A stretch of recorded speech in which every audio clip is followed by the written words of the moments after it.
بسم اللہ الرحمن الرحیم الحمدللہ وکفا وسلام علی عبادہ الذین اصطفی اما بعد۔ حروف اخفاء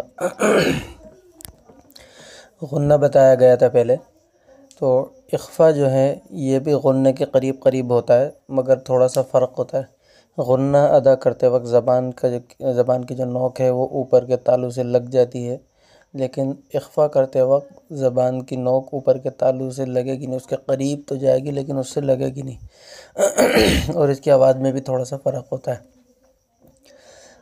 حروف اخفاء جو ہیں 15 ہیں: تا، ثا، جیم، دال، ذال، زا، را، سین، شین، صاد، ضاد، طا، ظا، غین، قاف۔ یہ جو ہے 15 حروف اخفاء ہیں۔ ان نون ساکن اور تنوین کے بعد جب یہ حروف آ جائیں تو اس کو غنّے اور اخفاء کے ساتھ ادا کیا جائے گا۔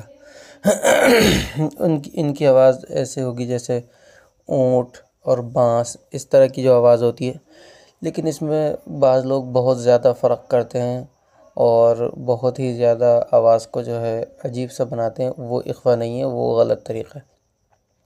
جیسے اس کی ایک دو مثال: اِنَّا أَنزَلْنَاهُ، اِنَّا أَنزَلْنَاهُ۔ یہاں پہ اِنَّا کے اندر دیکھیں غنہ ہوا اور انزلنا میں اخفاء ہوا، ان دونوں میں فرق دیکھیں۔ اسی طرح سورۃ الناس سنیں دوبارہ اور سورۃ الفلق دوبارہ سنیں۔